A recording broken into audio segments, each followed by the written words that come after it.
भाइयों और बहनों, आप सबको प्रभु यीशु मसीह के नाम में मेरा सलाम पहुँचे। हम खुश हैं कि एक बार फिर से आपसे रूबरू हो सकते हैं, परमेश्वर के वचन का अध्ययन कर सकते हैं, आपस में हम बातचीत कर सकते हैं यीशु मसीह के माध्यम से। और इसलिए मैं इस कार्यक्रम में आप सबका स्वागत करता हूं। आइए बाइबल अध्ययन को शुरू करने से पहले हम परमेश्वर से अनुग्रह और आशीष मांगें। आइए हम प्रार्थना करें। दयालु, प्रेमी और अनुग्रहकारी पिता परमेश्वर, इस समय के लिए हम आपको धन्यवाद देते हैं। जब आपके वचन को खोलते प्रभु, आपका पवित्र आत्मा हमारे साथ हो, आपके वचन को समझने और उसे हमारे जीवन में उतारने और उसके अनुसार जीवन बिताने में हमारी सहायता करें। तमाम इन लोगों पर आपका अनुग्रह और आशीष हो प्रभु, जो इस कार्यक्रम को देखते हैं, आपके वचन को सुनते हैं। हमारी प्रार्थना सुनने के लिए धन्यवाद। आपके बेटे और हमारे उद्धारकर्ता प्रभु यीशु मसीह के नाम से मांगते हैं, आमीन। हमने अब तक कई एक टॉपिक कवर किए हैं और जो इस समय का विषय है, इस समय का टॉपिक है भाई बहनों, वो है कि सबसे महत्वपूर्ण चीज़ क्या है। द मोस्ट इम्पॉर्टेंट थिंग, हमारे जीवन में सबसे महत्वपूर्ण चीज़ क्या है। हम जीवन के अलग अलग पड़ाव से गुजरते हैं, अलग अलग हालात से गुजरते हैं, और जैसे हालात होते हैं उसी के अनुसार हमारी आवश्यकताएं या हमारे जीवन में जो सबसे महत्वपूर्ण चीज़ है वो बन जाती है। हम में से बहुत लोगों ने घर शिफ्ट किए होंगे। जब हम एक घर को छोड़कर दूसरे घर में जाते हैं, अपना सामान लेकर जाते हैं, तो हम आराम से जाते हैं और अपनी सारी चीज़ों को हम लेकर चले जाते हैं। फिर आपने देखा होगा, कभी सैलाब आता है, कभी तेज़ बरसात हो जाती है, सैलाब आ जाता है, और ऐसे समय में अगर हमें अपना घर छोड़ना पड़े तो हम उन तमाम चीज़ों को उठा लेते हैं जो ज़रूरी होती हैं। जी हाँ, हम उन चीज़ों को लेकर जाते हैं जो ज़रूरी होती हैं। लेकिन अगर हमारे घर में आग लग जाए और हमें उस समय निकलना पड़े तो हम उन चीज़ों को उठाते हैं जो बेहद ज़रूरी होती हैं। लेकिन अगर हमें पता चले कि भूकंप आ रहा है और भूकंप के दौरान हमें निकलना पड़े तो हम अपनी जान को बचा कर भागते हैं। ये 4 अलग अलग उदाहरण मैंने आपके सामने पेश करे हैं, और इसमें आप देख सकते हैं कि जैसी परिस्थिति होती है उसी के अनुसार मनुष्य काम करता है। अगर आप पहला इतिहास 12 अध्याय और उसका 32 पद पढ़ें तो वहाँ पर बताया गया है कि उस समय कुछ ऐसे लोग थे जो समय का ज्ञान रखते थे। वो लोग जानते थे कि किस समय में कौन सा काम किया जाए। जबकि इस समय सारी दुनिया में संकट का माहौल है, सारी दुनिया में भय का माहौल है, और हम जो अपने आप को प्रभु यीशु मसीह के अनुयायी कहते हैं, हमें ये जानना बेहद ज़रूरी है कि हमारी ज़िंदगी में सबसे महत्वपूर्ण कौन सी बात है जो हमें ध्यान देने की ज़रूरत है, जिस पर हमें विचार करने की ज़रूरत है। मेरे प्रियो, ये कहा जाता है कि अंतिम समय है और इसमें कोई दो राय नहीं है। और जब हम अंतिम समय में चल रहे हैं तो एक चीज़ याद रखें, हल्का सामान लेकर यात्रा करें। अगर हम चाहते कि हमारी यात्रा सुगम हो, सफल हो, सुफल हो, तो ये आवश्यक है कि हम कम सामान लेकर, ज़रूरी सामान लेकर हम सफ़र में आगे बढ़ें। अन्यथा अगर हमारे पास ज़्यादा सामान होगा तो हम अपनी यात्रा में आगे नहीं बढ़ पाएंगे। आइए हम वचन में जाएं और इस चीज़ को वचन के द्वारा हम समझने की कोशिश करेंगे। लूका 10 अध्याय और उसका 38 पद से 42 पद तक एक घटना का वर्णन है। प्रभु यीशु मसीह मरियम, मार्था और लाजर के घर में आते हैं, और वहाँ पर जो घर में 3 लोग हैं सब अपने अपने काम में लग जाते हैं।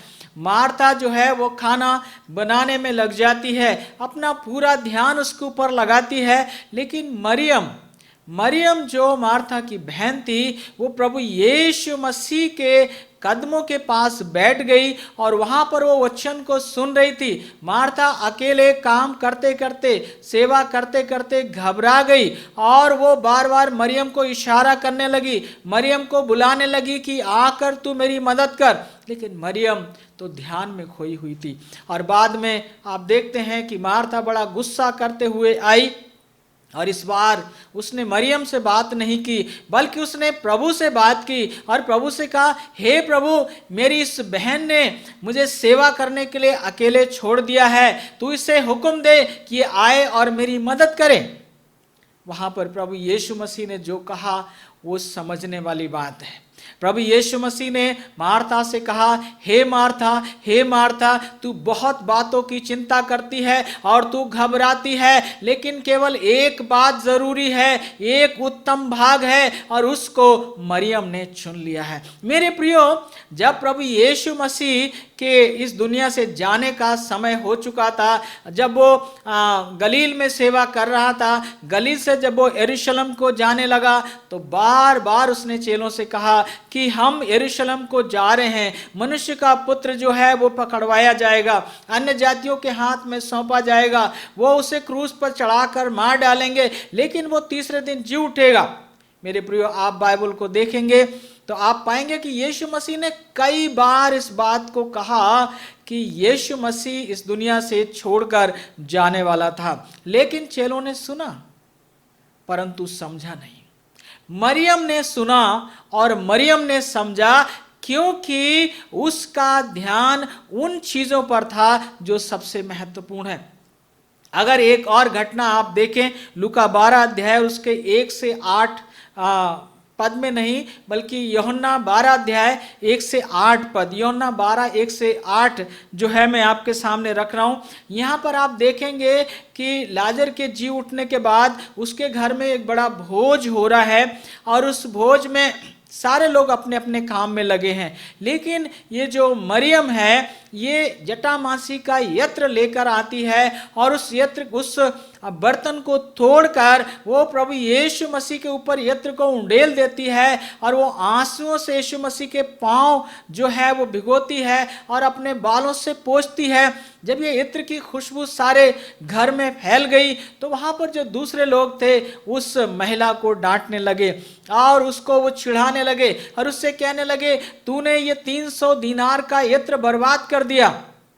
मेरे प्रियो, वहां पर गौर करें, यीशु मसीह ने कहा, तुम उसे क्यों परेशान करते हो? उसने तो वो किया है जो वो कर सकती थी और उसने मेरे गाड़े जाने की तैयारी में मेरे ऊपर यत्र उंडेला है। मेरे प्रियो, कितना बड़ा सौभाग्य मरियम को मिला, क्योंकि उसने उन चीज़ों पर ध्यान दिया जो बहुत ज़रूरी थी।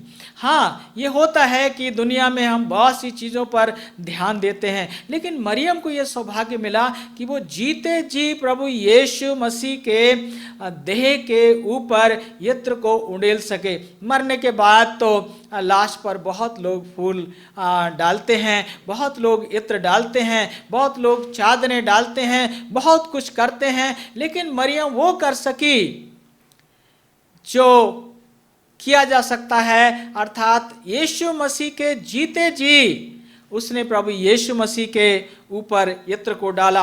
अर्थात हमें समझना यह है कि जो सबसे महत्वपूर्ण चीज़ है मरियम समझ गई थी। हम जो अंतिम समय में रह रहे हैं, क्या हमें इस बात की समझ है कि हमारे लिए क्या महत्वपूर्ण है? अगर हम बेकार की चीज़ों पर ध्यान देंगे, अगर हम अनावश्यक वस्तुओं पर ध्यान देंगे मेरे प्रियो, तो इस बात का खतरा है कि हम अनंत जीवन से हाथ धो बैठेंगे। इस बात का खतरा है कि हम जिस लक्ष्य के लिए आगे बढ़ रहे हैं उसमें हम चूक जाएंगे।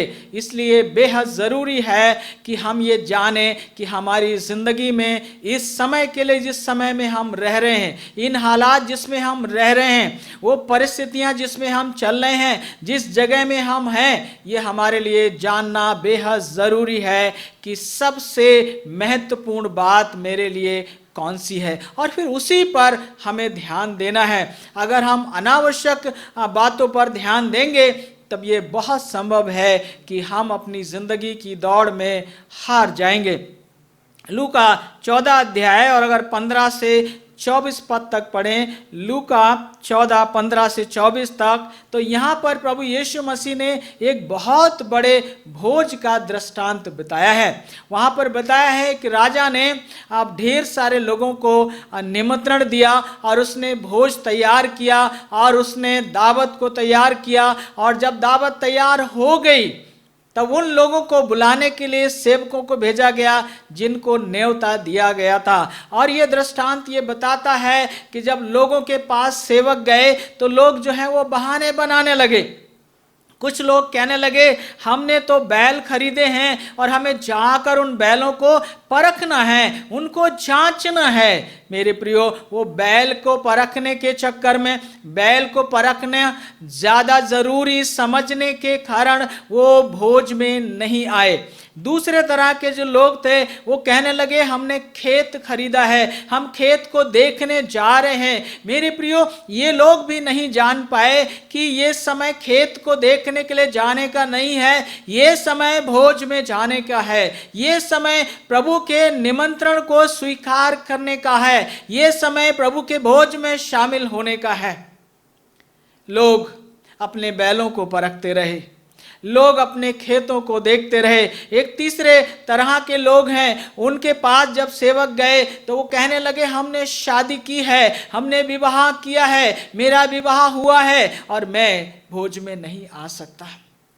मेरे प्रियो, यहाँ पर 3 कैटेगरी के लोग हैं, 3 प्रकार के लोग हैं जो भोज में आने से चूक गए, क्योंकि वो नहीं जानते थे कि किस समय में कौन सी चीज सबसे ज्यादा महत्वपूर्ण है। आज मैं और आप देखें कि हो सकता है कि हम किसी भले काम में लगे हुए हैं, बैलों को देखना, खरीदना, ब्याह और शादी करना और खेत को खरीदना और देखना, ये भले काम हैं। लेकिन भोज में शामिल होना ये बेहतर काम है, ये सर्वोत्तम काम है। जब राजा ने आपको बुलाया है तो उसके भोज में आपको जाना चाहिए।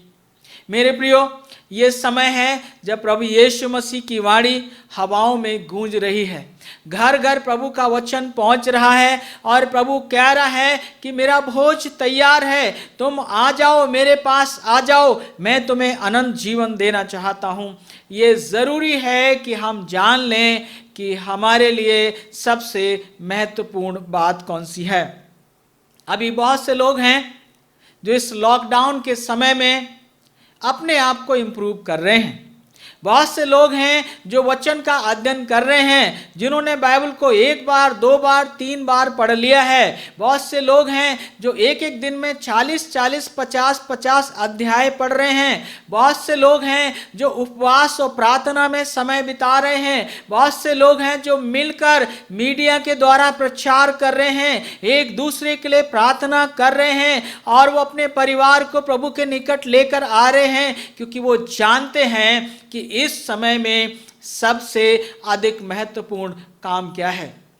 लेकिन ऐसे लोग भी हैं जिन्हें यह पता नहीं है कि कौन सा काम सबसे ज़्यादा महत्वपूर्ण है। वो क्या कर रहे हैं? वो सो रहे हैं, वो खा रहे हैं, हर दिन नई नई चीज़ें घरों में बन रही हैं और वो अपने समय को बर्बाद कर रहे हैं, नई नई फिल्म देख रहे हैं और टेलीविज़न के सामने बैठे हैं, गप्पे मार रहे हैं, व्हाट्सएप पर, मीडिया पर अपना टाइम बर्बाद कर रहे हैं।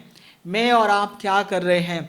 क्या हमें पता है कि ये समय जो परमेश्वर ने हमें दिया है उसमें हमें क्या करना है? और यदि हमें ये पता नहीं है तो आज अपने आप से पूछें, आज परमेश्वर से पूछें, हे परमेश्वर, आपने मुझे ये समय दिया है, इस समय में मुझे क्या करना है?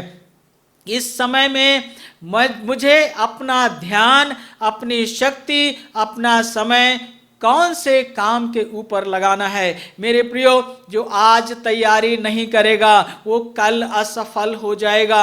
मरियम ने तैयारी की, मरियम ने प्रभु की बात को बहुत ध्यान से सुना। जब प्रभु बात करता था मरियम बहुत ध्यान से सुनती थी और इसलिए उसने सुना भी, उसने समझा भी, उसने पालन भी किया और उसे एक बहुत बड़ा सौभाग्य मिला।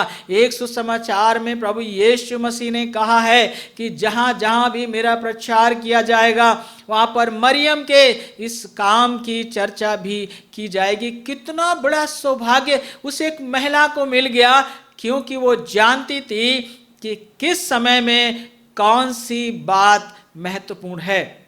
आपको सोचना पड़ेगा कि कौन सी बात ज्यादा महत्वपूर्ण है, अनंत जीवन ज्यादा महत्वपूर्ण है या सांसारिक जीवन महत्वपूर्ण है। बहुत से लोग हैं जो इस समय सांसारिक जीवन की चिंता कर रहे हैं। बहुत से लोग हैं जो यही चिंता कर रहे हैं कि हमें ये वायरस लग ना जाए, हमें ये बीमारी हो ना जाए। मेरे प्रियो, हो सकता है आज हमको ये वायरस ना लगे, लेकिन कल किसी और कारण से भी तो मौत हो सकती है। सबसे महत्वपूर्ण काम यह है कि अगर यीशु मसीह के सामने मुझे आज शाम को, आज रात को खड़ा होना पड़े तो क्या मैं तैयार हूं। मुझे और आपको सोचने की जरूरत है कि सबसे महत्वपूर्ण बात क्या है। जब प्रभु यीशु मसीह ने मरियम के लिए ये इतनी बड़ी भविष्यवाणी, इतनी बड़ी आशीष दी, मेरे प्रियो, तो अगर मैं और आप भी महत्वपूर्ण बातों पर ध्यान देंगे तो विश्वास करें कि आप सचमुच आशीष पाएंगे। विश्वास करें, आपकी ट्रेन छूटेगी नहीं। अगर आपको यात्रा पर जाना है, अगर आपको हवाई जहाज पकड़ना है, अगर आपको ट्रेन पकड़नी है, अगर आपको बस पकड़नी है, तो आप अपना ध्यान अपनी यात्रा के ऊपर लगाते हैं। आप ये तय करते हैं मुझे यात्रा में कब जाना है, मेरी बस का टाइम क्या है, मेरी बस कहाँ से मिलेगी, मेरी ट्रेन का टाइम क्या है, कौन से प्लेटफॉर्म पर आएगी। इन तमाम चीज़ों पर हम ध्यान देते हैं। लेकिन क्या हो यदि हम ध्यान ना दें, अगर हम भूल जाएं हमें कब सफर करना है, अगर हम भूल जाएं कि हमारी गाड़ी का नंबर क्या है और हमारी गाड़ी कहां से छूटती है, तो ये हो सकता है कि वो ट्रेन जो है वो हमसे छूट जाए। तो मेरे प्रियो, हम देख लें कि हमारा ध्यान जो है कुछ महत्वपूर्ण चीज़ों पर है या नहीं है। बहुत सी चीज़ें हैं दुनिया में, लेकिन हर एक ज़रूरी नहीं है। दुनिया में लाखों काम है, लेकिन हर एक ज़रूरी नहीं है। और ज्यों ज्यों हम अंत समय की ओर बढ़ रहे हैं, तो ये ज़रूरी है कि हम ज़रूरी बातों के ऊपर अपना ध्यान दें। मैं चाहता हूँ आप मेरे साथ अपनी बाइबल में चलें और आइए हम लूका 21 अध्याय और 34, 35 और 36 पदों को पढ़ेंगे। लूका 21, 34, 35 और 36। यहाँ पर ये बताया गया है कि अगर हम चाहते हैं कि हमारा ध्यान जो है आवश्यक चीज़ों पर रहे, तो हमें कौन सी चीज़ों से बचना है। मैं आपके लिए ये पढ़ रहा हूँ लूका 21 का 34, 35 और 36। इसलिए सावधान रहो, ऐसा ना हो कि तुम्हारे मन खुमार और मतवालेपन और इस जीवन की चिंताओं से सुस्त हो जाएं और वो दिन तुम पर फंदे के समान अचानक आ पड़े, क्योंकि वो सारी पृथ्वी के सब रहने वालों पर इसी प्रकार आ पड़ेगा। इसलिए जागते रहो और हर समय प्रार्थना करते रहो कि तुम इन सब आने वाली घटनाओं से बचने और मनुष्य के पुत्र के सामने खड़े होने के योग्य पाए जाओ। यहाँ पर लिखा हुआ है कि दुनिया की खुमारी, दुनिया की चिंताएं, दुनिया का खान पान, दुनिया का रहन सहन में हम इतने नाक हो जाएं कि हमारी बस छूट जाए, हम इतने नाक हो जाएं कि हमारी फ्लाइट चूक जाए, हम इतने नाक हो जाएं कि हमारी ट्रेन छूट जाए। और मेरे प्रियो, अगर आप मत्ती में जाएंगे और 24 अध्याय में इसी घटना को 36 से 44 तक पढ़ेंगे, तो वहाँ पर वर्णन है लूत के समय का लोगों का, वहाँ पर वर्णन है सदोम और अमोरा के लोगों का। जब जल प्रलय का समय आया तो कुछ चीज़ें जो ज़रूरी थी उस पर नूह ने और नूह के परिवार ने ध्यान दिया और इसलिए वो बच गए। दुनिया के लोगों ने उस संदेश को सुना तो सही, उस संदेश को समझा तो सही, लेकिन वो उस जहाज में प्रवेश करने से वंचित रह गए, क्योंकि उनके मन दुनिया के खान पान में, दुनिया के ब्याह शादी में, दुनिया के रहन सहन में, दुनिया के मनोरंजन में इतने ज्यादा खो गए थे कि वो इस चीज का एहसास नहीं कर सके कि वो उस जलयान का दरवाजा कब बंद हो गया। और जब उसका दरवाजा बंद हो गया तो लोगों के लिए रहम का दरवाजा भी बंद हो गया। मेरे प्रियो, मुझे और आपको इस बात को समझना पड़ेगा। अगर आप लूत की कहानी में जाएं, अगर आप देखें कि परमेश्वर के दो दूतों को वहां पर भेजा गया ताकि लूत और उसके परिवार को सदोम और अमोरा से बाहर निकाला जाए, और वहां पर लूत से जब ये कहा गया कि तू अपने प्राण को लेकर भाग जा, अपने प्राण को लेकर तू बचा ले यहां से। अगर आप उत्पत्ति 19 अध्याय 17 पद पढ़ेंगे तो वहां पर लूत से यह नहीं कहा गया कि तू अपना सारा सामान लेकर चला जा। वहां पर लूत से यह नहीं कहा गया कि तू अपनी जरूरी चीजों को लेकर चला जा। वहां पर लूत से यह कहा गया कि तू अपना प्राण लेकर यहां से भाग जा। मेरे प्रियो, आने वाला समय ऐसे संकट का समय हो सकता है। इस बात को समझने और जानने और सोचने की जरूरत है कि क्या हमारा ध्यान उसकी ओर लगा हुआ है। दुनिया में तमाम चीज़ें हैं जो मेरे और आपके ध्यान को भटकाने के लिए पैदा की गई हैं। दुनिया में बहुत से मनोरंजन के साधन तैयार किए गए हैं ताकि हमारी ट्रेन छूट जाए। शैतान यही चाहता है कि हम दुनिया में खो जाएं। शैतान यही चाहता है कि हम दुनिया को अपना घर समझ लें। शैतान यही चाहता है कि दुनिया को हम अपना स्थायी पता समझ लें और इस जीवन को ही अपना सब कुछ समझ लें। और इसलिए बहुत लोग हैं इस समय जो इस दुनिया में खोए हुए हैं। उन्हें बिल्कुल भी इस बात की परवाह नहीं है, इस बात की चिंता उन्हें बिल्कुल भी नहीं है कि इस समय में कौन सा काम उन्हें करना है। मेरे प्रियो, आज का संदेश मुझे और आपको एक चुनौती देता है, एक ललकार देता है कि मैं और आप इस बात को देखें कि इस समय हम सबसे महत्वपूर्ण काम कर रहे हैं या फिर हम बेकार के कामों में अपना समय और परमेश्वर का जो समय है उसे हम बर्बाद कर रहे हैं। लूत ने अपने प्राण को बचा लिया, लेकिन लूत की पत्नी अपने प्राण को नहीं बचा पाई क्योंकि उसने पीछे मुड़कर देखा। दूतों ने कहा था पीछे मुड़कर नहीं देखना है। हाँ मेरे प्रियो, दुनिया का हमारा धन दौलत, दुनिया की तमाम चीजें हमारे ध्यान को आकर्षित करने का प्रयास करेंगी, लेकिन हमें आज जरूरी है कि जो सबसे महत्वपूर्ण बात है मेरे जीवन के लिए, आपके जीवन के लिए, मेरे परिवार के लिए, और हम उसके ऊपर ध्यान दें।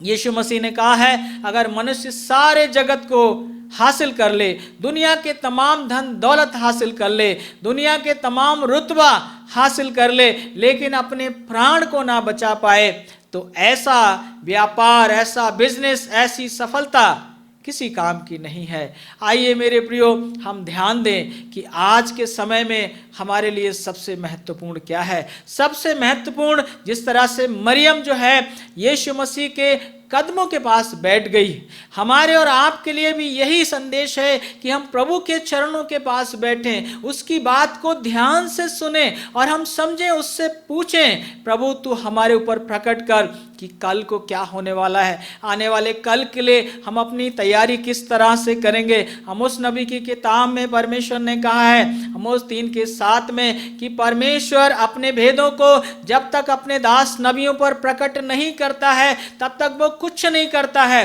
तो ये हमें जानना जरूरी है कि परमेश्वर के नबियों के ऊपर क्या संदेश प्रकट किया गया है, ताकि हम आने वाले कल के लिए अपने आप को तैयार कर सकें। जब प्रभु यीशु मसीह की आमद हो जाए तो हम उसके लिए तैयार पाए जाएं। ये मेरे और आपके लिए जो है बहुत ही ज़रूरी है। आइए आप मेरे साथ याकूब की पत्री उसका 5वां अध्याय और हम 1 से 5 पद तक पढ़ेंगे। इसमें हम कुछ खास चीज़ें हैं जिन पर हम ध्यान देना चाहते हैं। एक एक करके मैं आपके साथ इसको पढ़ना चाहता हूँ। यहाँ पर लिखा है, हे धनवानों सुन तो लो, तुम आने वाले कलेशों पर चिल्ला चिल्ला कर रो। यहाँ पर एक ऐसे समूह का वर्णन है, धनवानों का वर्णन है, और वचन कहता है कि हे धनवानों, आने वाले कलेश के लिए, आने वाले संकट के लिए तुम रो, तुम विलाप करो, क्योंकि तुम उस संकट के लिए तैयार नहीं हो, क्योंकि तुमने सबसे महत्वपूर्ण जो बात है उस पर ध्यान नहीं दिया है। मेरे प्रियो, बाइबल में कहीं नहीं लिखा है कि पैसा बुरी बात है। बाइबल में ऐसा कहीं नहीं लिखा है कि धन बुरी बात है, लेकिन बाइबल कहती है कि धन का लोभ सारे अपराधों, सारी बुराइयों की जड़ है। मेरे प्रियो, यहाँ पर ऐसे धनवानों के बारे में बताया गया है जिन्होंने अन्याय करके, जिन्होंने परमेश्वर के काम को नजरअंदाज करके, समाज की जिम्मेवारियों को नजरअंदाज करके उन्होंने धन कमाया है। और याकूब के द्वारा परमेश्वर कह रहा है कि हे ऐसे धनवानों जिन्होंने अपने जीवन की महत्वपूर्ण बातों को नजरअंदाज किया है, तुम ध्यान दो कि आने वाला समय तुम्हारे लिए अच्छा नहीं होगा। अगर हम इसमें आगे पढ़ेंगे तो वहां लिखा है कि तुम्हारा सोना चांदी बिगड़ गया है, वो तुम्हारे किसी काम का नहीं है, तुम्हारा रुपया किसी काम का नहीं है। मेरे प्रियो, जो धन दौलत, जो रुपया पैसा पड़ा रहता है, रखा रहता है, परमेश्वर के काम में लगाया नहीं जाता, जिसका उपयोग नहीं किया जाता है, वो समय के साथ बर्बाद हो जाता है। मुझे और आपको समझने की आवश्यकता है कि हमारे लिए महत्वपूर्ण क्या है। यहाँ पर ऐसे समूह के बारे में बताया गया है, धनवानों के बारे में बताया गया जो सोचते थे कि धन बटोरना ही महत्वपूर्ण है। धन बटोरना महत्वपूर्ण हो सकता है, लेकिन अंतिम समय में यहां लिखा है कि तुमने अंतिम समय में धन बटोरा है। मेरे प्रियो, परमेश्वर चाहता है कि मैं और आप ध्यान दें कि हम क्या कर रहे हैं। हमने अंतिम युग में धन बटोरा है, किसके लिए बटोरा है। यहाँ लिखा है कि तुमने मजदूरों की मजदूरी रख ली है, और यहाँ पर लिखा है कि तुमने पृथ्वी पर भोग विलास में अपना जीवन बिताया है, और तुमने अपने आप को पाल पोस कर मोटा किया है बलिदान के लिए।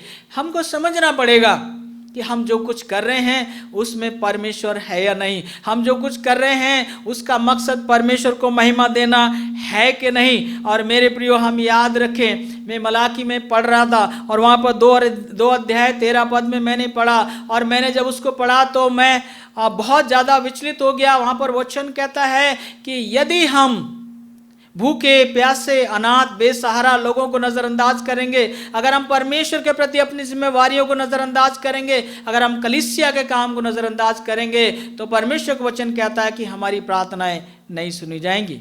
अंतिम समय में मैं आपका आह्वान करता हूं, मैं आपको चुनौती देता हूं कि आप परमेश्वर के ऊपर भरोसा करें और परमेश्वर को आप परखें। मलाकी 3:10 में लिखा है, सारे दशमांश, सारे दशमांश, सारी भेंटें परमेश्वर का भंडार में ले आओ, और ऐसा करके तो मुझे परखो कि मैं तुम्हारे ऊपर अपरंपार आशीषों की बरसात करता हूं कि नहीं। मेरे प्रियो, परमेश्वर कहता है मुझे परख कर देखो, मैं भला परमेश्वर हूं।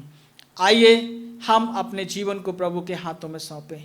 आइए हम उससे कहें, प्रभु तू हमें बता हमारे जीवन से तू क्या चाहता है, ताकि हम महत्वपूर्ण बात पर ध्यान दें, और जब प्रभु की आमद हो तो हम सब उससे मिलने के लिए तैयार पाए जाएं। प्रभु का अनुग्रह और आशीष आप सबके साथ बनी रहे। आइए हम प्रार्थना करें।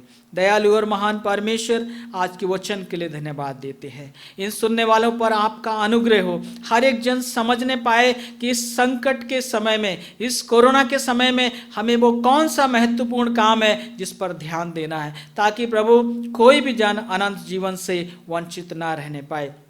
हर एक के घरों में, परिवारों में, जीवनों में आपकी आशीष हो। प्रार्थना सुनने के लिए धन्यवाद। आपके पुत्र हमारे उद्धारकर्ता प्रभु यीशु मसीह के नाम से मांगते हैं, आमीन।